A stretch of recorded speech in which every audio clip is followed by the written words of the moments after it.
Hola, bienvenida, bienvenido a esta nueva ponencia. Hoy estamos con Moira Hechelleiner. Moira es médico veterinario, diplomada en terapia asistida por animales, con 12 años de experiencia como consultor de comportamiento canino y es uno de los menos de 80 adiestradores certificados en ansiedad por separación en el mundo. También es asesora tanto para profesionales del comportamiento como para propietarios de perros alrededor del mundo, en inglés y en español. Y su ponencia trata sobre la sensibilidad a los sonidos.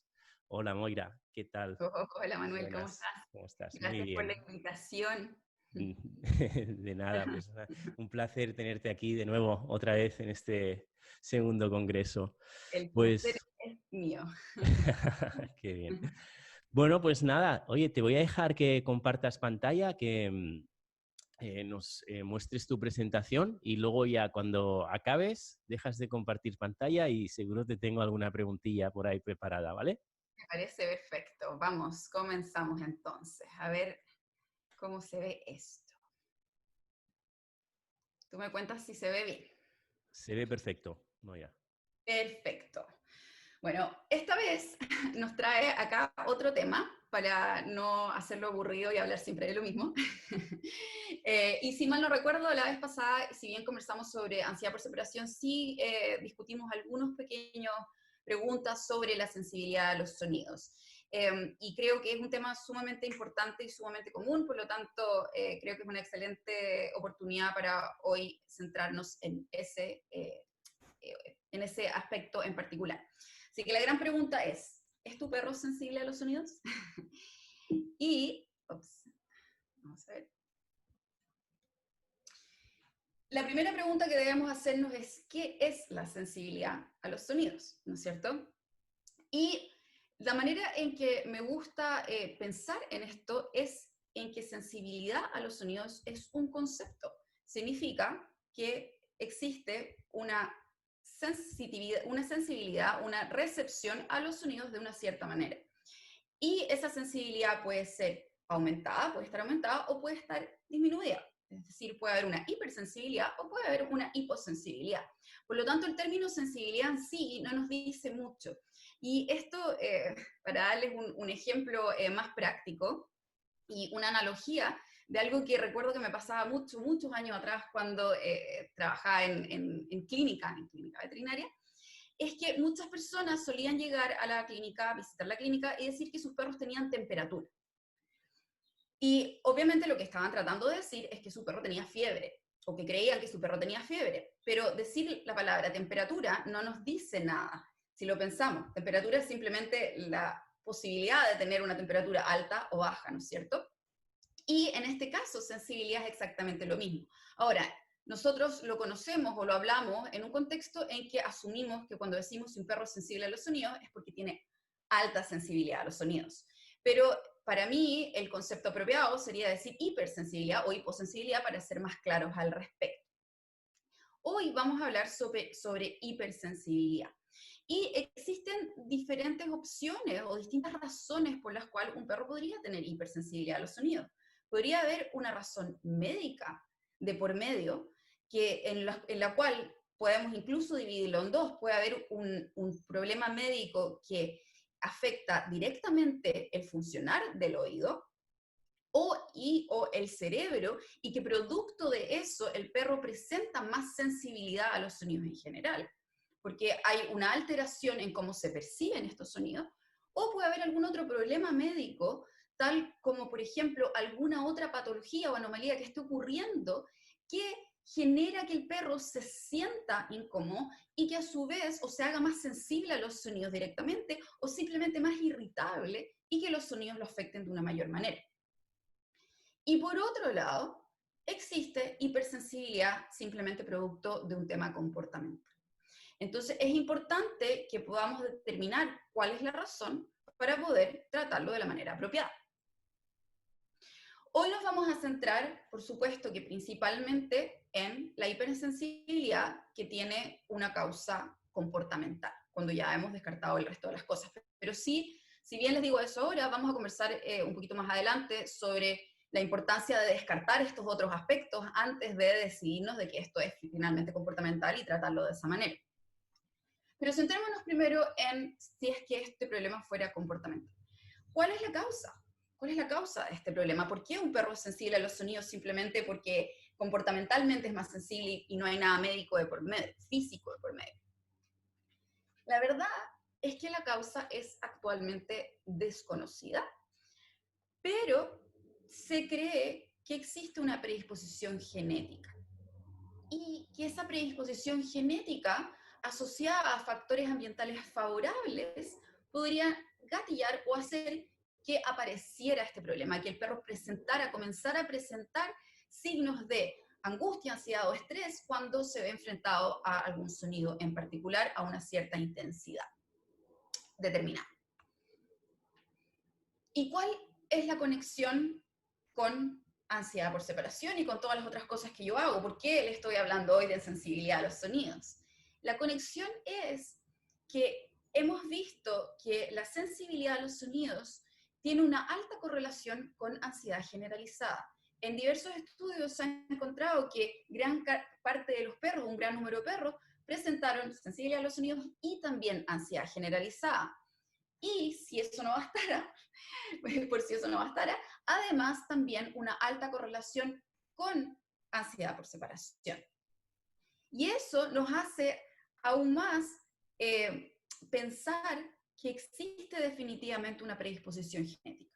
Porque si un perro tiene una predisposición a sufrir de más de uno de estos trastornos o percibir su vida de esas maneras, de más de una de ellas al mismo tiempo, probablemente es porque existe algo que lo predispone, más allá del ambiente.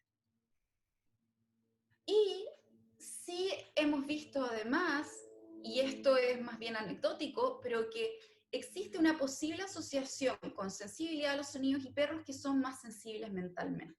Y con eso no me refiero a un perro que tenga ansiedad generalizada, que sería ya quizás la versión anormal y no funcional, pero sí perros que tienen más sensibilidad mental, y con eso me refiero a que sabemos que existen diversas razas o diversos perros con una genética que los hace más sensibles, que tienen gran ventajas en ciertos aspectos. Generalmente son perros que son más motivados para aprender, que los utilizamos para diversos trabajos, trabajos de diverso tipo, distintas terapias, distintas disciplinas. Esos perros que tienen más sensibilidad mental tienen una desventaja también, que en general son, como dice su nombre, más sensibles a su ambiente. Y anecdóticamente he visto que existe una correlación, o que es posible ver una correlación entre esos perros y con que empiecen en algún momento de su vida a experimentar cierto discomfort o sentirse más incómodos con algún tipo de sonido en particular.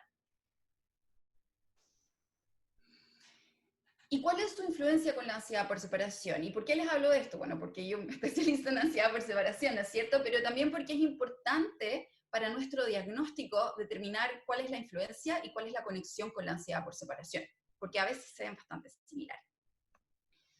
Y su influencia es que, como les dije antes, es muy posible que se presenten en conjunto ambos problemas. Es muy común observar perros que presentan ambos problemas.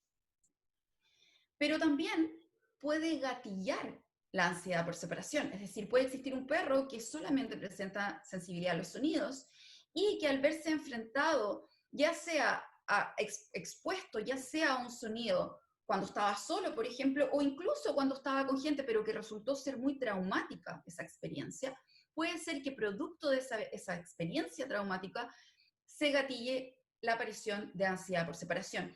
Ya conversamos la vez pasada, para los que asistieron a la conferencia anterior, que la ansiedad por separación generalmente se gatilla por cambios en el ambiente que fueron traumáticos para el perro. Entonces, uno de estos cambios o una de estas situaciones traumáticas podría ser la sensibilidad a los sonidos. Pero también es importante considerar que podría estar ocurriendo en vez de la ansiedad por separación y que podría verse como ansiedad por separación. Es decir, podría ser que este perro justo se ve expuesto a algún sonido que es aversivo para él cuando se encuentra solo y que muestra signos de ansiedad o signos de angustia, y que se ven como si fueran ansiedad por separación, porque justamente ocurren en ese contexto. Y si no estamos grabando, o incluso si estamos grabando y vemos estos signos de angustia y vemos este lenguaje corporal que sugiere que el perro está en distrés, podríamos pensar que ese perro está presentando ese problema, pero la verdad es que es simplemente una coincidencia. Por eso es importante conocer ambos aspectos o ambos trastornos de manera detallada y poder diferenciarlos y, sobre todas las cosas, además de evaluar, si pensamos que nuestro perro tiene ansiedad por separación, además de evaluar a nuestro perro cuando está solo a través de una cámara para poder observarlo en movimiento y su lenguaje corporal, debemos además, y esto es un punto sumamente importante, reunir toda la historia del perro, todos los antecedentes de ese perro, médicos y comportamentales, para poder reunir esa información además de la evaluación y en base a toda esta información que juntamos, poder determinar si el perro realmente tiene ansiedad por separación o si quizás es sensibilidad a los sonidos. Para que se hagan una idea, el 80% de los perros, o más del 80% de los perros se ha visto que tengan sensibilidad a los sonidos, además presentan ansiedad por separación. Y más del 50% de los perros que presentan ansiedad por separación presenta además sensibilidad a los sonidos. O sea, y son obviamente porcentajes que se han encontrado a partir de diversos estudios que se han realizado, pero para que más o menos se hagan una idea de lo que se ha visto en la práctica. Y cuando hablamos de esta hipersensibilidad a los sonidos, hablamos de que para este perro ese sonido en particular es aversivo, ¿no es cierto?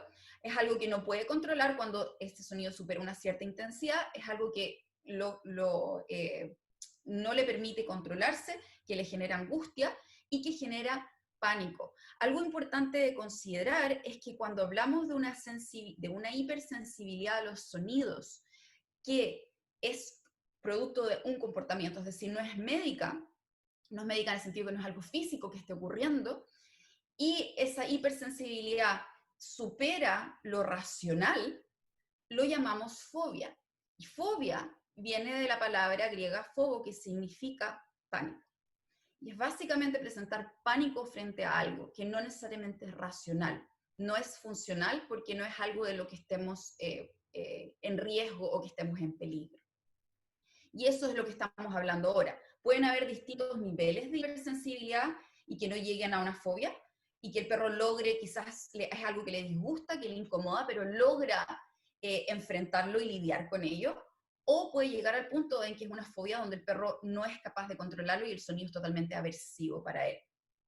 Simplemente como una nota al margen para que se entienda de lo que estamos hablando.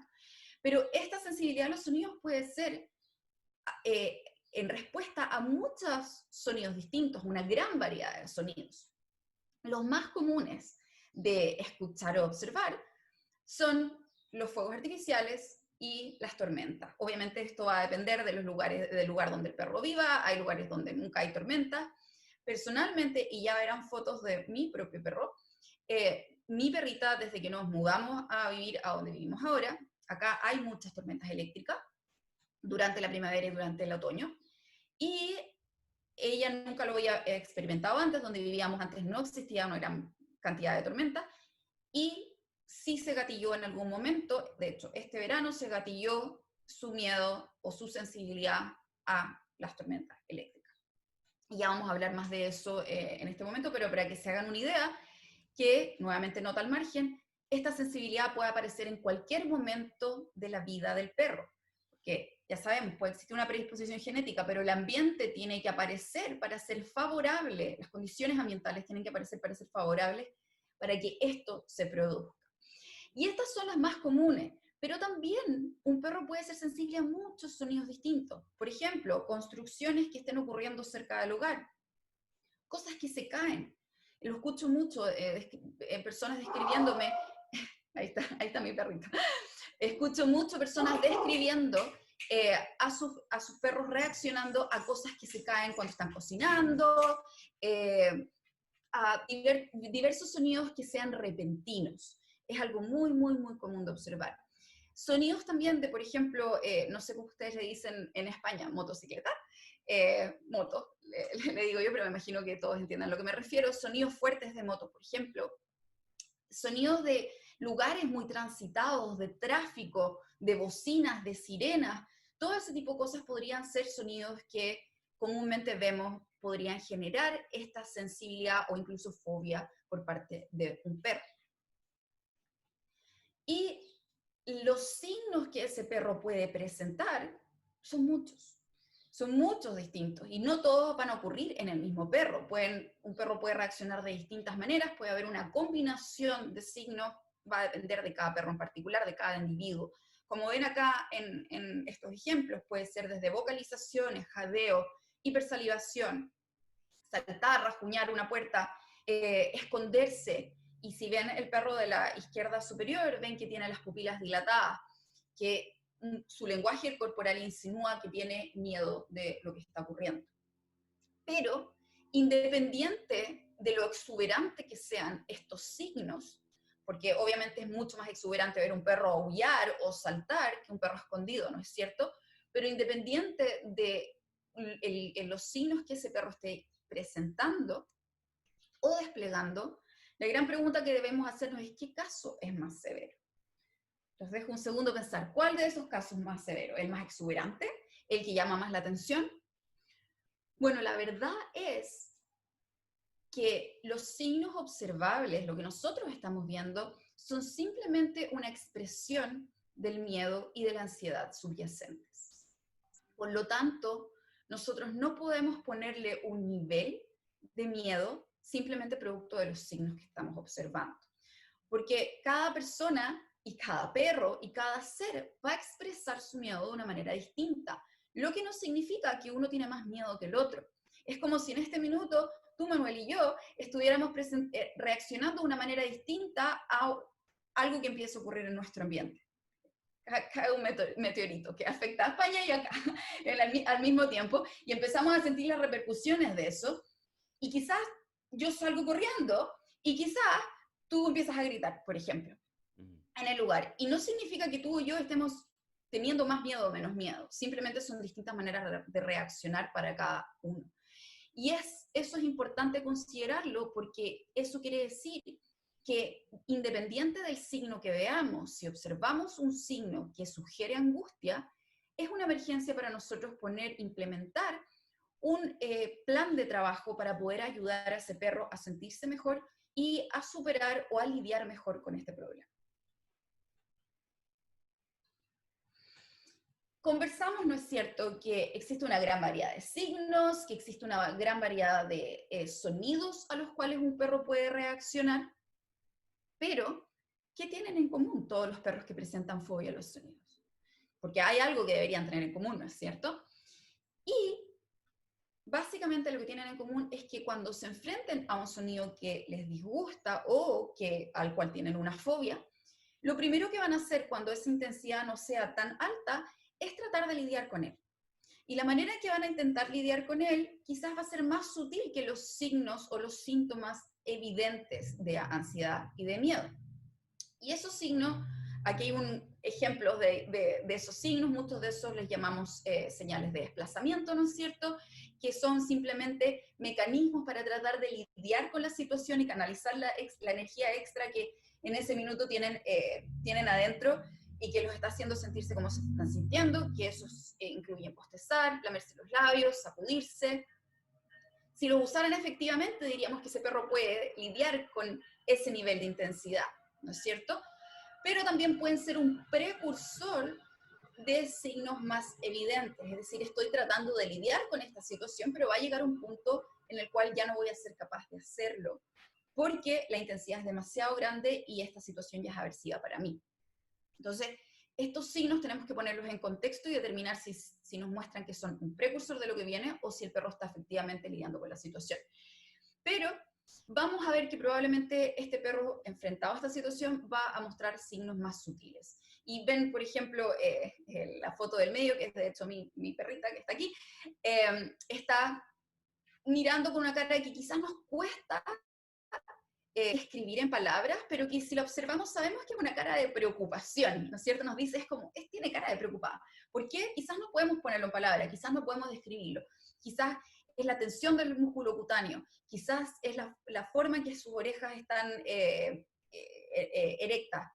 Quizás es la manera en que está, sus ojos, es la manera en que está mirando, la manera en que su mirada se encuentra.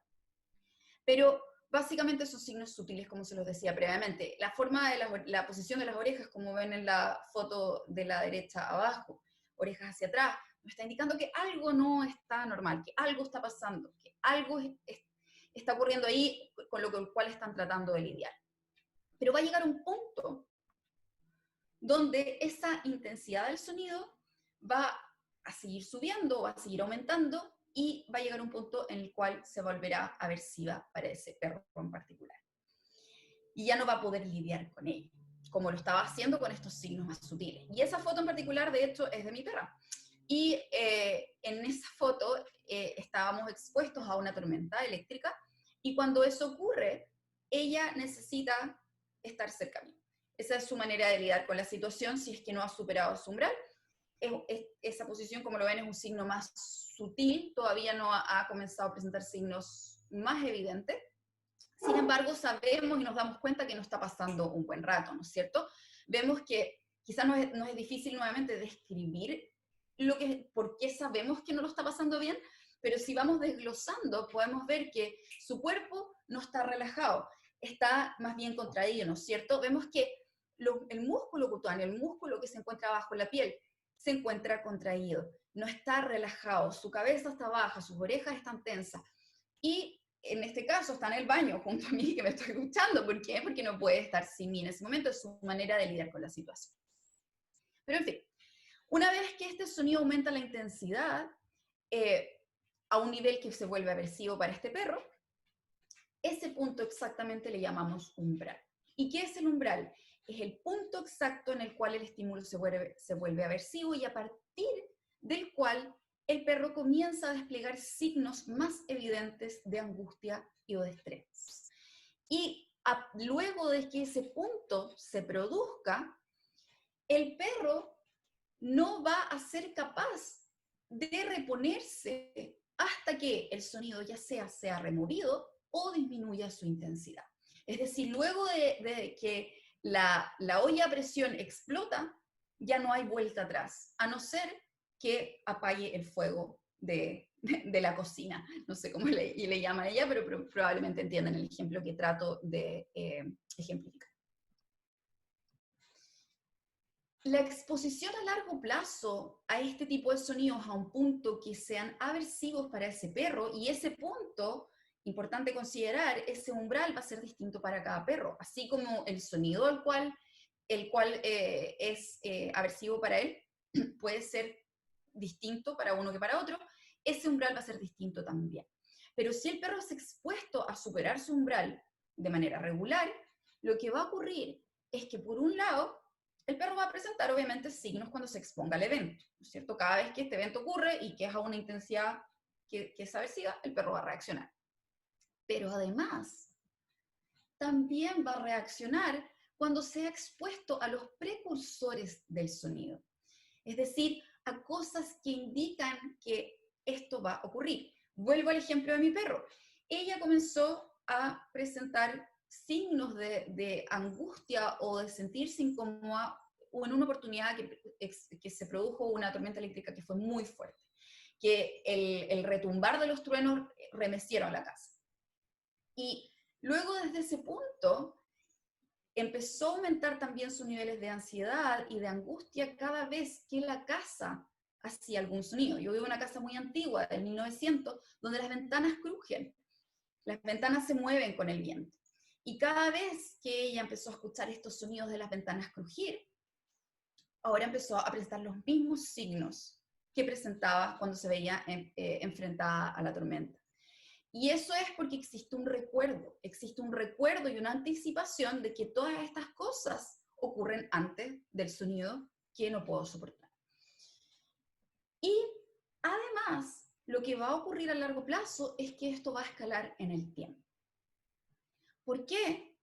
Porque no solamente porque existe una exposición regular a la situación, sino porque además se crea una memoria de lo que está, de cómo me sentí en esas situaciones.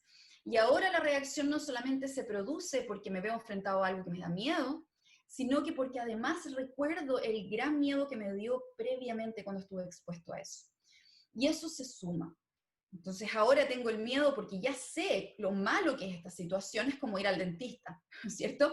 No nos da miedo solamente cuando nos vemos enfrentados al dentista y nos hace algo que nos duele, nos vemos también asustados por el recuerdo de que nos dolió la vez anterior cuando asistimos. Y eso empeora la situación aún más. Este es un video que es un ejemplo, perdón que está en inglés, pero no hay palabras adentro del video, así que es muy fácil de seguir, pero básicamente es un perro que presenta sensibilidad o fobia a las tormentas. Y son distintos clips de distintos momentos en que ese perro estaba enfrentándose a una situación de ese tipo. Y como verán, hay algunos que no son muy evidentes, donde el perro quizás se ve como si se hubiera calmado, pero si hilan fino y observan las pequeñas sutilezas del lenguaje corporal, se van a dar cuenta que el perro sigue estando sobre umbral.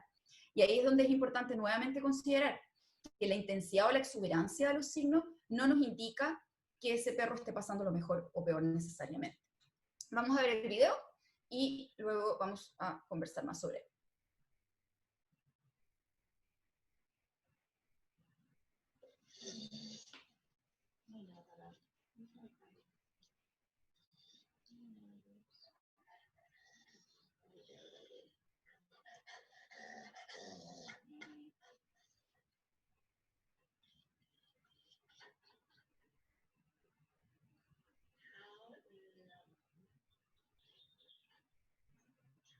Well, pues.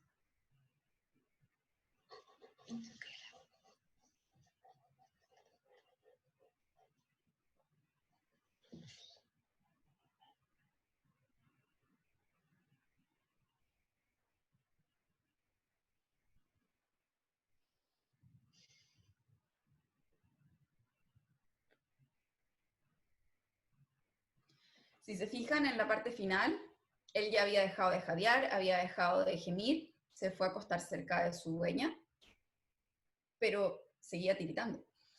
Y es mucho más sutil, pero sin embargo, igual significa que no lo está pasando bien y que la ansiedad subyacente sí aumentaba.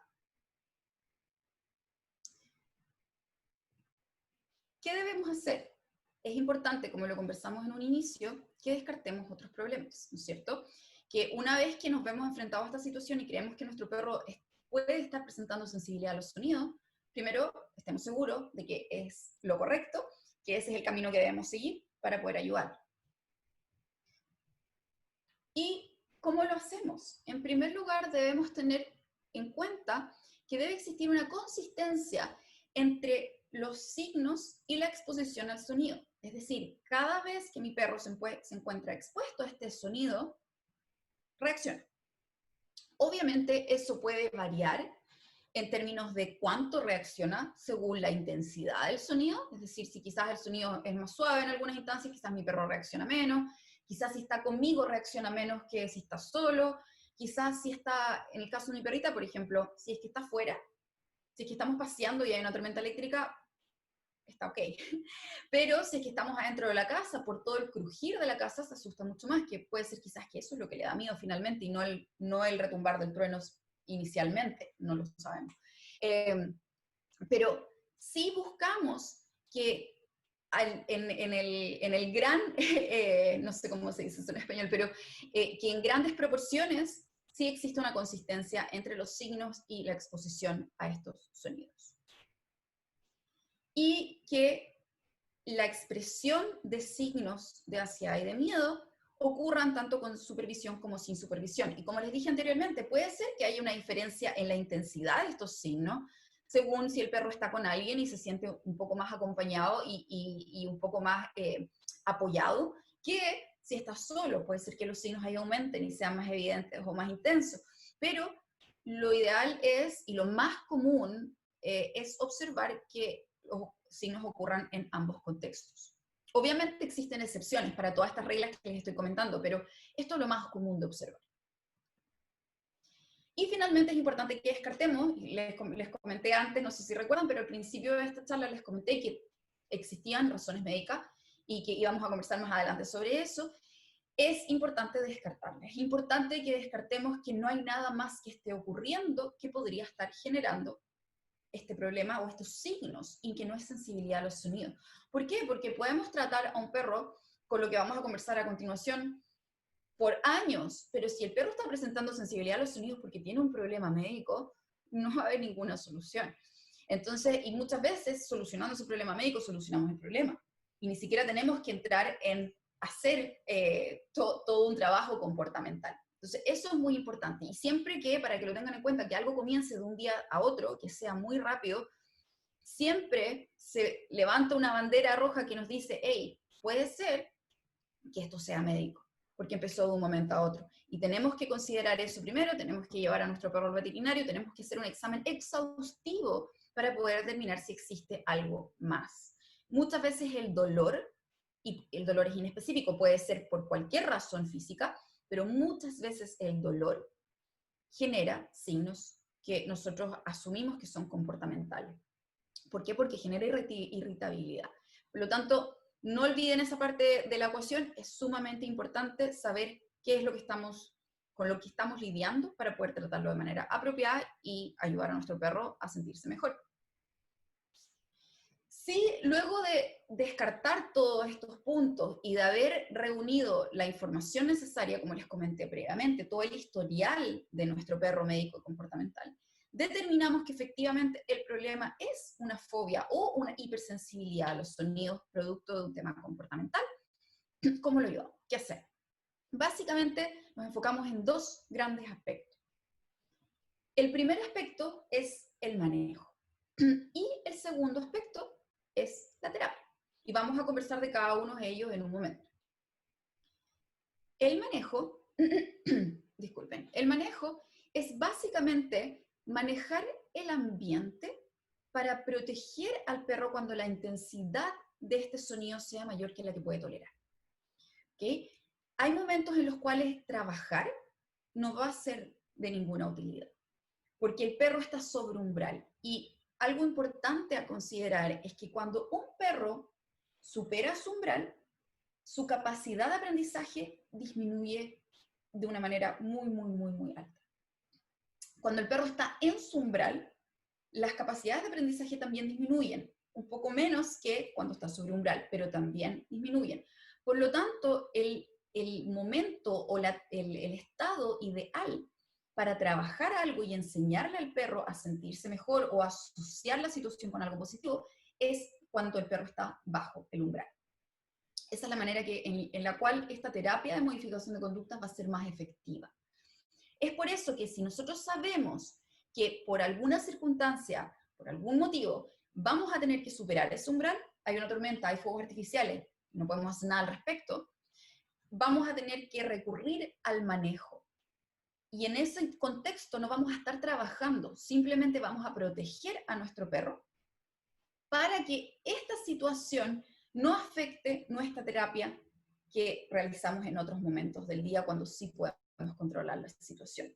Por lo tanto, no sean enemigos del manejo ni vean el manejo como, si estamos haciendo manejo, es como que estamos aceptando que nuestro perro tiene esto y que no lo vamos a solucionar nunca, nos estamos dando por vencido. No, no es así. Como que el manejo tiene mala reputación, creo yo, siento yo, porque es como no está realmente solucionando el problema. No, el manejo es de gran importancia en todos los problemas de comportamiento que existen.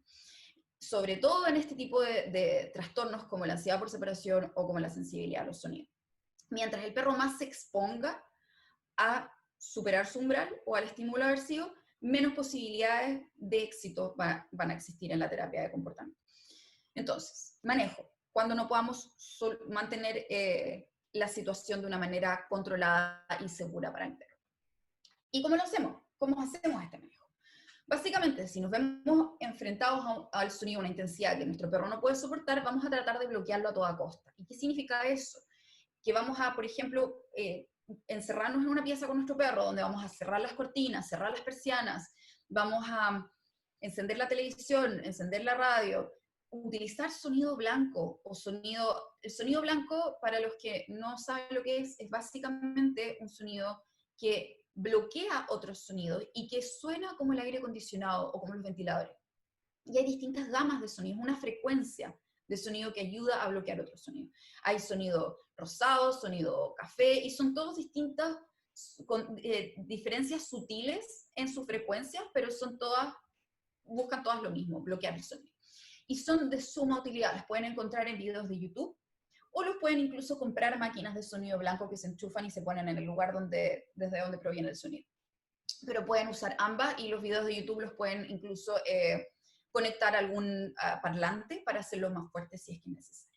Pero de cualquier manera que sea posible, bloqueen el sonido y traten de generar una cápsula segura para el perro en esa instancia. Y proveer un espacio protegido al que el perro pueda ir si lo desea. Por ejemplo, puede ser una jaula o un corral que esté tapado con algunas mantas. Puede ser debajo de la cama poner, eso es lo que hago yo, que a mi perro le gusta esconderse debajo de la cama en esa situación, pongo una manta que cubre los lados, los costados de la cama, de tal manera de que abajo de la cama queda protegido como si fuera una pequeña cuevita, como un nidito. Poner 2 sillas con una manta encima, de tal manera que quede un lugar, y abajo una camita, un lugar que quede como escondido. Pero con el punto importante de considerar de que sí lo desea. Esas son las palabras importantes de considerar. El punto no es encerrarlo en ese lugar, si es que es una jaula, no es obligarlo a ir a ese lugar, es tener ese espacio por si el perro decide ir ahí y se siente cómodo escondiéndose de la situación, que en muchos casos es así. Lo puedo poner en un lugar estratégico de esa pieza, de tal manera de que el perro pueda ver lo que está ocurriendo, me pueda ver a mí, pueda tener control visual de la situación, que sabemos que a los perros les encanta y les hace sentir más cómodos, estar en un lugar estratégico, pero que esté cubierto por si lo necesitan y les hace sentir mejor. El otro punto que debemos considerar es quedarnos con él. Idealmente estar junto a ellos en ese momento, porque generalmente les va a hacer sentir aún más incómodos, va a ser aún más aversivo si en ese contexto lo dejamos solo encerrado en una pieza y nosotros no estamos ahí. Los perros son seres sociales al igual que nosotros, y para ellos el hecho de estar con otro ser vivo con el cual han formado un lazo es de gran... es terapéutico, es realmente los ayuda a relajarse y fisiológicamente los hace sentirse más cómodos. Confortarlo si es necesario. Y eso quiere decir que si mi perro necesita cariño, se siente mejor conmigo abrazándolo, haciéndole cariño, o estando a mi lado, está bien. Existe un gran mito en torno a esto que dice, pero es que si abrazo a mi perro, si es que le hago cariño en ese momento, estoy reforzando lo que él está haciendo. Y no es así, porque no se puede reforzar un estado emocional. Si yo refuerzo, se puede cambiar la asociación de un estado emocional, pero si yo conforto o le hago cariño a mi perro cuando mi perro está tiritando, ese tiritar es simplemente, nuevamente, una expresión de el miedo y ansiedad subyacente, con lo cual no significa que yo voy a estar reforzando el tiritar por estar haciéndole cariño. Si el estado emocional cambia, eso es lo que va a cambiar la situación. Confortarlo puede ser algo que él asocia positivamente a la situación, y luego esa situación empieza a cambiar su connotación. Entonces, no hay problema en que lo confortemos. Ahora, no lo voy a obligar si él no quiere, pero si es que para mi perro le ayuda y lo hace sentir bien, no hay ningún problema en que yo esté ahí para él. Y proveer elección es sumamente importante, es decir, darle la oportunidad a mi perro de que él elija dónde quiere estar es muy, muy importante para que se sienta cómodo. Ahora, aquí hay un pequeño pero, o una pequeña excepción. Es importante que, si bien proveer elección siempre nos va a ayudar en todo orden de cosas, tener el control de la situación siempre hace que la situación sea más fácil de enfrentar, para nosotros también. Pero también es importante proveer de la guía adecuada. No obligando, no controlando, no forzando necesariamente, pero sí ofreciendo una guía adecuada cuando este perro no sabe qué hacer o cuando nosotros no sabemos qué hacer. Y para eso, ¿y a qué me refiero con esto? Me refiero que hay casos en los cuales, si un perro está en un estado de descontrol y está, por ejemplo, deambulando alrededor de la pieza y no para, hay casos en los cuales sí ayuda tener al perro con nosotros en ese momento y hacerlo parar de ambular. Y claro, de alguna manera estoy quitándole su elección, su poder de elección, ¿no es cierto? Pero con la guía correcta, sin forzar, si lo ayudo y lo guío a, hey, quedémonos acá por un segundo, no es necesario que sigas deambulando, corto este círculo vicioso que se va retroalimentando. Camino porque estoy nervioso y me pongo más nervioso y camino más y no puedo parar.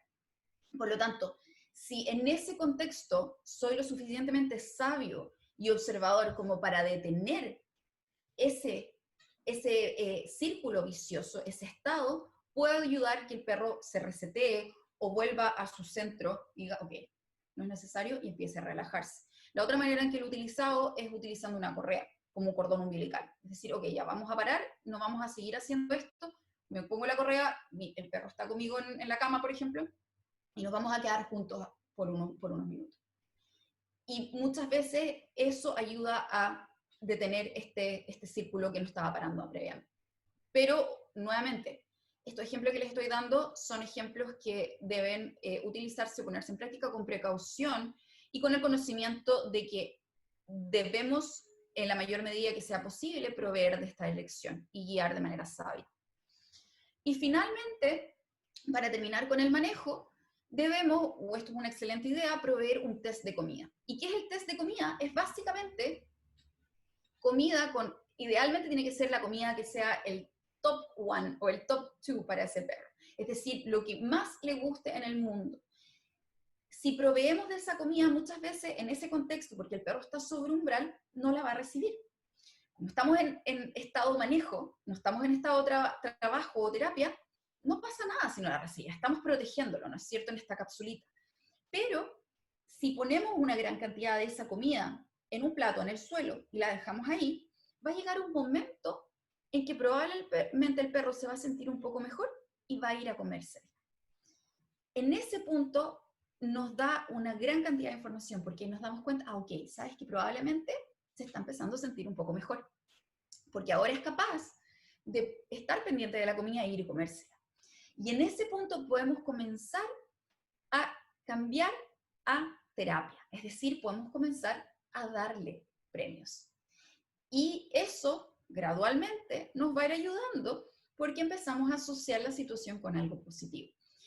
En la práctica me ha funcionado mejor lanzar los más premios al mismo plato o dejar más premios en el mismo plato que dar estos premios desde la mano una vez que ella se come el test de comida. Porque muchas veces cuando un perro está en este estado de incomodidad y de angustia, no le gusta recibir comida de la mano de uno, pero sí se le hace más fácil recibir comida si es que está en el suelo o en un lugar donde él pueda acceder, si es que lo desea. Y finalmente, para terminar, de la manera en que me encanta decir cómo encontrar la comida que a mi perro más le gusta, piensen en hacer una cata, así como hacemos cata de vino, una cata de premios, donde presentamos distintas opciones a nuestro perro, en otro contexto, no en este momento, y encontramos cuáles son los top 5, cuáles son los primeros 5 premios que nuestro perro se muere por, los ama. Y solamente los primeros 2, el 1 y el 2, los mejores de los mejores, los vamos a utilizar para trabajar la sensibilidad de los sonidos. Y no lo vamos a usar para ninguna otra situación que no sea esto.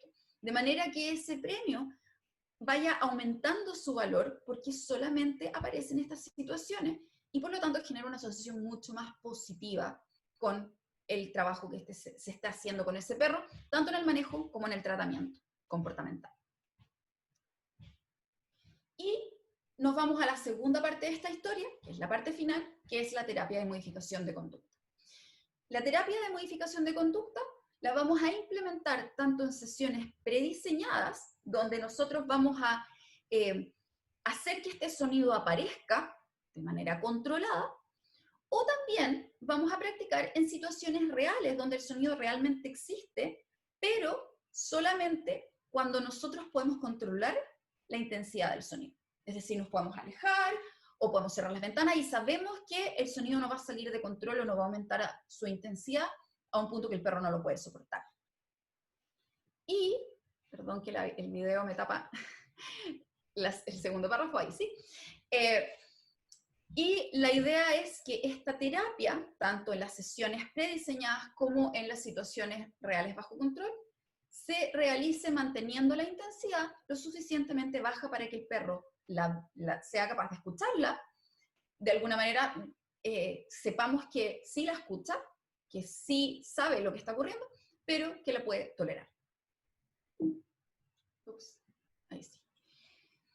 ¿Y cómo enfrentamos esta terapia en estas sesiones que les acabo de comentar? Utilizamos básicamente dos técnicas, y no es importante que recuerden el nombre, lo importante es que sepan cómo se hace. La primera técnica, y las vamos a poner en práctica en conjunto, están ligadas la una con la otra. La primera es una técnica llamada desensibilización. Y básicamente esta técnica la vamos a poner en práctica en sesiones que van a ser muy breves. Eso es parte de la desensibilización. La desensibilización es básicamente presentarle al perro el estímulo que para él es aversivo a una intensidad que lo puede soportar, comenzando por una intensidad muy baja, que sea cómoda para él, y aumentando la intensidad de manera progresiva en el tiempo, al paso del perro, siempre manteniéndolo bajo umbral. Por lo tanto, hacer sesiones breves es una manera de desensibilizar, porque no lo enfrentamos por tanto tiempo la situación a un punto que ya no la pueda tolerar. Por otro lado, como les dije antes, el nivel del sonido deberá escucharse, pero ser tolerable. ¿Ok? El perro sabe que está ahí, pero es capaz de aceptarlo sin comenzar a mostrar ninguna señal evidente de ansiedad. Y ojo, que aquí surge un tema súper importante que lo conversamos previamente. Todas estas señales más sutiles que les comenté al inicio son una manera sumamente efectiva de poder determinar cómo nuestro perro se está sintiendo o hacer una conclusión, concluir de manera informada qué es lo que el perro está experimentando en ese momento. Por lo tanto, si empezamos a ver que nuestro perro se empieza a lamer los labios, empieza a bostezar, nos está mostrando que todavía está lidiando con la situación, pero quizás esa intensidad se está haciendo un poco incómoda para él. Entonces, lo utilizamos como información para, en la siguiente ocasión, quizás partir con una intensidad que sea más fácil de aceptar por parte del perro, para poder ser más eficientes y más efectivos en nuestro tratamiento. Y ya les comenté antes, aumentamos la intensidad gradualmente al paso del perro. Esto no funciona al paso de nosotros. No es como enseñarle a un perro a sentarse, echarse o a enseñarle algún tipo de conducta que queramos que haga. ¿Por qué? Porque este tipo de trastorno es un trastorno emocional. Por lo tanto, no podemos poner una línea de tiempo de cuánto queremos que nuestro perro se demore en aprenderlo. Es como nuevamente si nosotros fuéramos al psicólogo y le dijéramos, ¿sabes qué? No sé, le tengo miedo, no sé si se acuerdan de mí de la vez anterior, pero le tengo miedo a las polillas y quiero superarlo, pero resulta que quiero superarlo en 3 semanas porque tengo un viaje planeado al Amazonas y resulta que voy a estar expuesto a polillas y no creo que me den miedo. El psicólogo probablemente se va a reír de mí, ¿no es cierto? Porque él no tiene la responsabilidad que sabe él cuánto me voy a demorar yo en superar mi problema. Es lo mismo para un perro. Va a ir al paso que él pueda aceptarlo, que su plasticidad, que las condiciones ambientales lo permitan. Y antes de lanzarme a la segunda técnica para poder hacer esta terapia de comportamiento, algo que es importante considerar es que lamentablemente con la sensibilidad a los sonidos, a diferencia de con la ansiedad por separación, tenemos un problema que nos hace que las cosas funcionen un poco peor o que las probabilidades de éxito sean un poco menores, que es que la capacidad de manejar la situación al 100% para que el perro no se vea expuesto a su aversivo mientras hacemos la terapia es menor que en la ansiedad por separación. En la ansiedad por separación, para poder ser exitosos, simplemente manejamos la ausencia. Nunca más dejamos al perro solo. Y mientras hacemos eso, trabajamos en enseñarle al perro que está ok quedarse solo de manera controlada y supervisada. Y eso es mucho más fácil de hacer que efectivamente evitar que el perro se exponga a un sonido. ¿Por qué? Porque hay sonidos que no podemos manejar al 100%. Si vivimos en un lugar donde van a lanzar fuegos artificiales, es posible que hagamos todo lo que está en nuestras manos para generar esta cápsula o este búnker, donde manejamos el estímulo para mantener a nuestro perro protegido, pero es posible que se nos escape algo o que no sea lo 100% efectivo. Entonces, ese es el único lado negativo, o no el único, pero ese es un lado negativo de este trastorno, que muchas veces es difícil ser exitoso porque no podemos manejar a la perfección la exposición al aversivo mientras estamos trabajando con él. Ok, y pasando a la otra técnica que utilizamos en conjunto con la desensibilización, es el contracondicionamiento. El contracondicionamiento es simplemente asociar este evento que es aversivo para el perro con algo positivo para él, con algo que le guste mucho. Lo que habíamos hablado previamente, ¿no es cierto? Esta cata de premios, el top 1 o el top 2. Ahora, para los que asistieron a mi charla de ansiedad por separación, en ella conversamos que solamente usábamos desensibilización, no usábamos premios. ¿Por qué acá sí? Porque en este caso nosotros sí estamos con el perro. Por lo tanto, sí podemos seguir trabajando con ellos y utilizando esta técnica que es sumamente útil y que en general acelera los resultados. Siempre, la mayoría de las veces, uno utiliza ambas técnicas en conjunto porque esta técnica, como les dije recién, hace que los resultados sean más rápidos. El problema es que en la ansiedad por separación no podemos hacerlo. ¿Por qué? Porque no estamos ahí para poder entregar estos premios. Entonces, como en esta situación, si tenemos la oportunidad, vamos a hacerlo porque nos va a ayudar muchísimo a tener buenos resultados. Pero, y aquí hay alguien que vino de visita, pero es importante que consideremos que la presentación de ambos estímulos, es decir, el estímulo que es aversivo para nuestro perro, el sonido, y el otro estímulo, que es este premio, aparezcan en el orden correcto. Es decir, primero aparece el sonido y después aparece el premio, y no en el orden contrario. ¿Por qué? Porque si los presento en el orden contrario, lo que va a ocurrir es que este premio va a predecir la aparición del sonido. Y si el sonido es aversivo, lo que va a ocurrir es que el premio luego va a empezar a tener una connotación negativa, porque cada vez que aparece este premio, que es el mejor del mundo que me daban, va a pasar algo muy mal. Entonces, tenemos que mantener el orden correcto. Y allí, antes de terminar con este punto y terminar con el tratamiento, simplemente ejemplificarles cómo hago, cómo junto estos dos aspectos y cómo lo hago en una sesión prediseñada.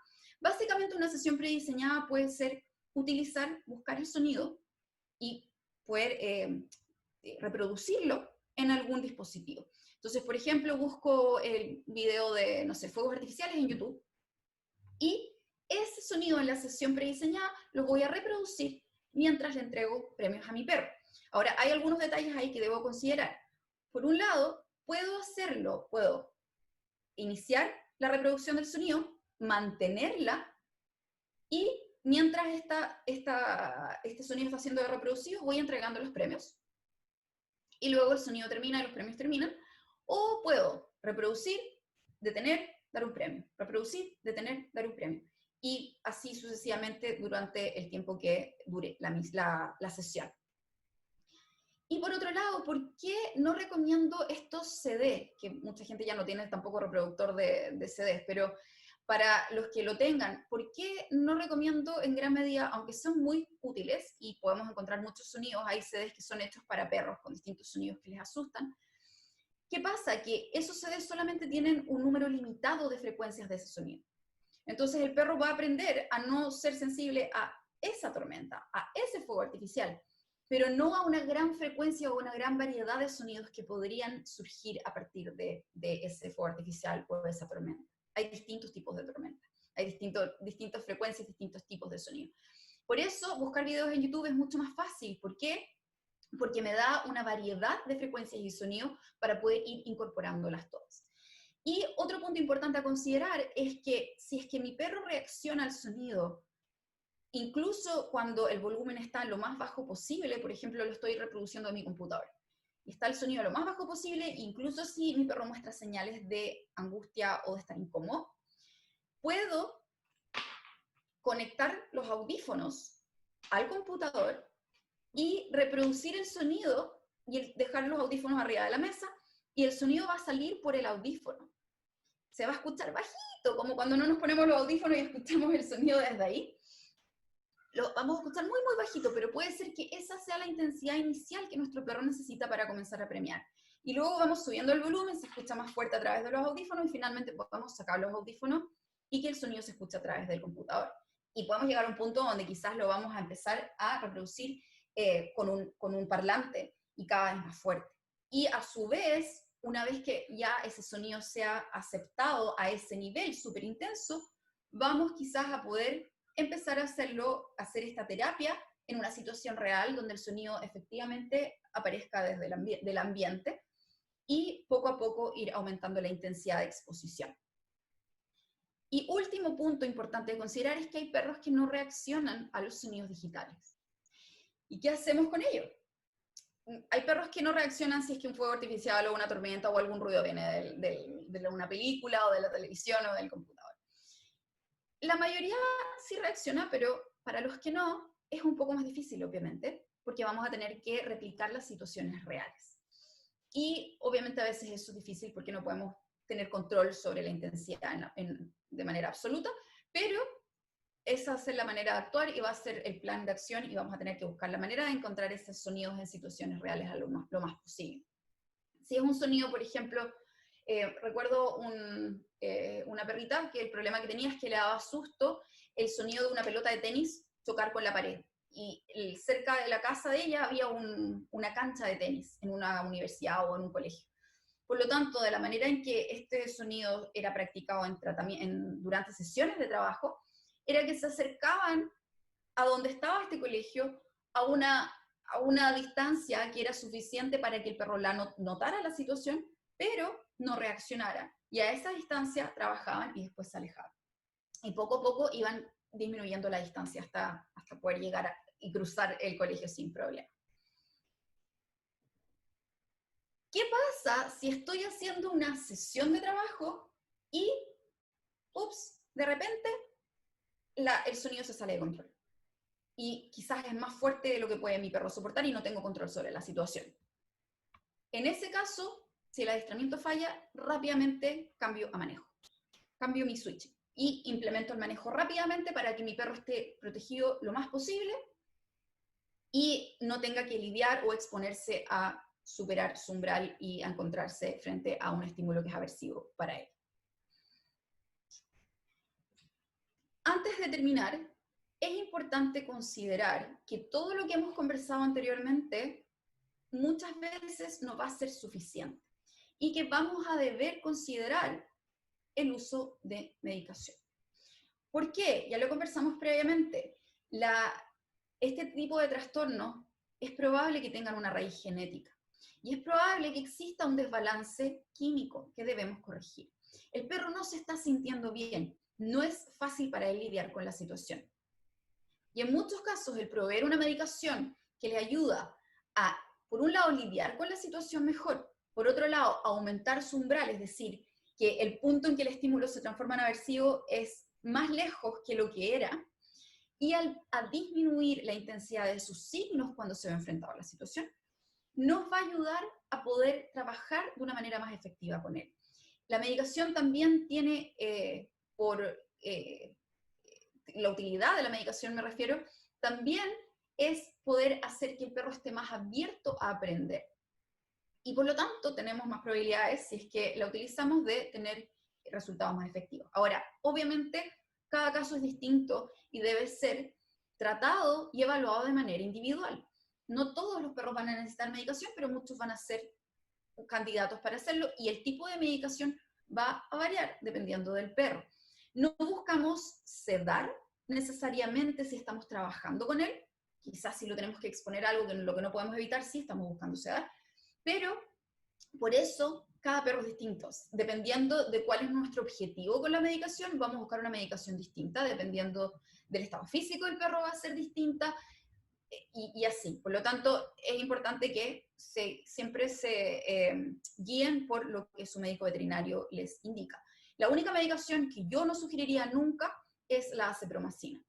La acepromacina es un sedante leve que lo que hace es producir restricción química, por lo tanto el perro no se puede mover, se encuentra letargado, pero se encuentra absolutamente consciente de lo que está ocurriendo.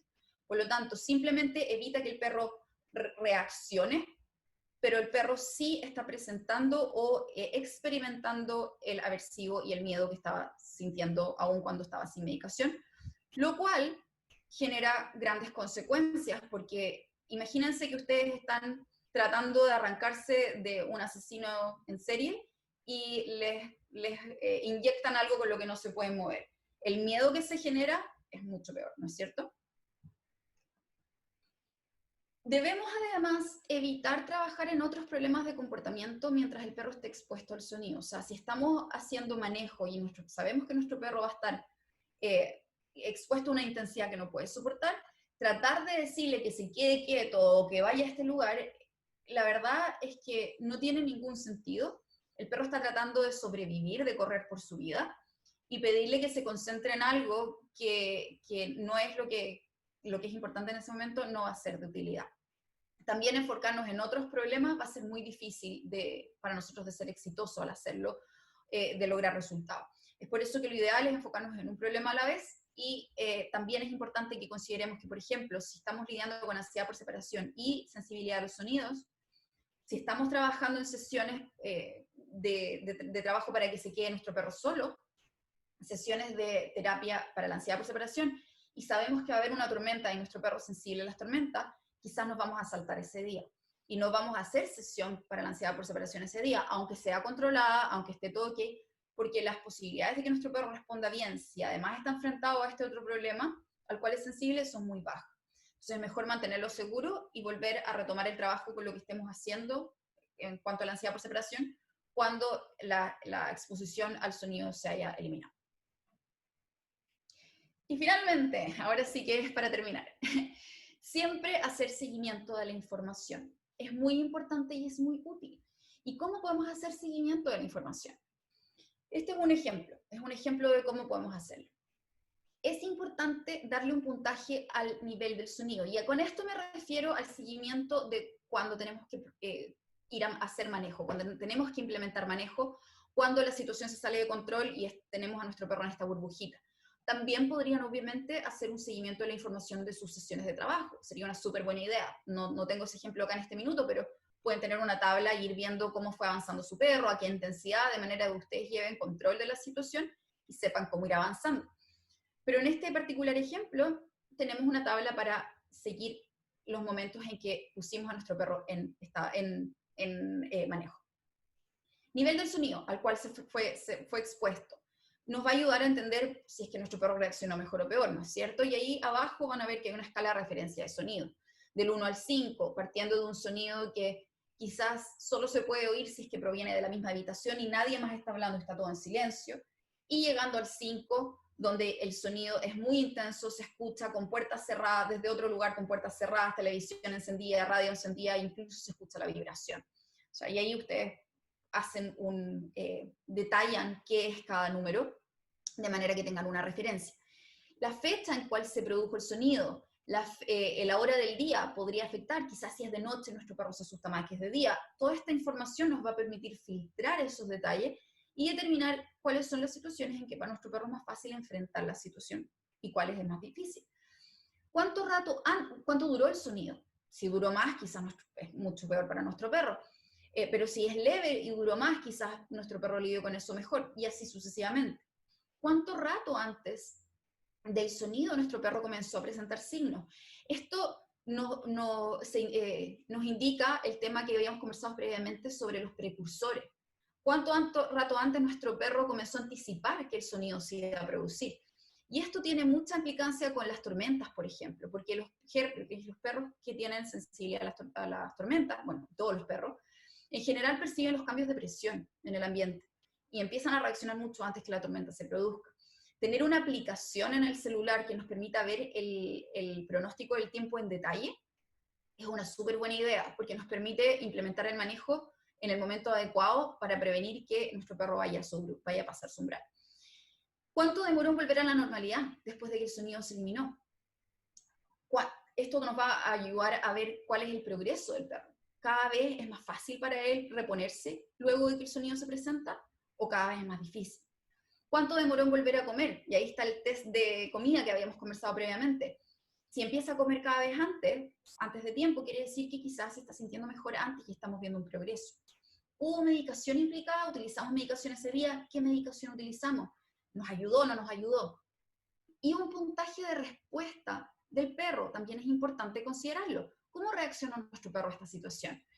Y si ven la tabla que está más abajo, hay una escala de referencia. Obviamente ese es un ejemplo para un perro en particular. No todos los perros van a reaccionar de la misma manera, ya lo conversamos, cuando se enfrenten a estos sonidos. Por lo tanto, tienen que crear su propia tabla dependiendo de los signos que su perro presenta cuando se ve expuesto a esta situación.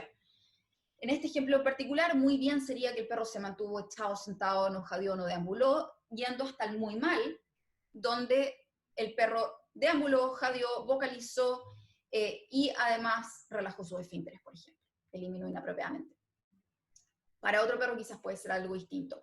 Pero el tener un puntaje nos va a ayudar nuevamente a filtrar la información. ¿Reaccionó nuestro perro muy mal cuando el nivel del sonido era muy alto o cuando no hubo medicación? ¿O en qué situación nuestro perro reacciona mejor? Para poder luego replicar esa situación y hacerlo más posible, hacer el éxito más posible o hacer nuestro manejo más eficiente. Y obviamente observaciones adicionales. ¿Fue mi perro al veterinario ese día? ¿Mi perro se sentía mal del estómago ese día? Distintos aspectos, fue a la peluquería, se peleó con otro perro, distintos aspectos que son quizás indirectos a la situación, pero que podrían estar contribuyendo a que el perro reaccione de una manera más sensible o más angustiado o con más estrés a el sonido en particular o a esta situación en particular. Y creo que sin más, le doy la palabra a Manuel. Estas son mis direcciones en caso de quienes deciden contactarme.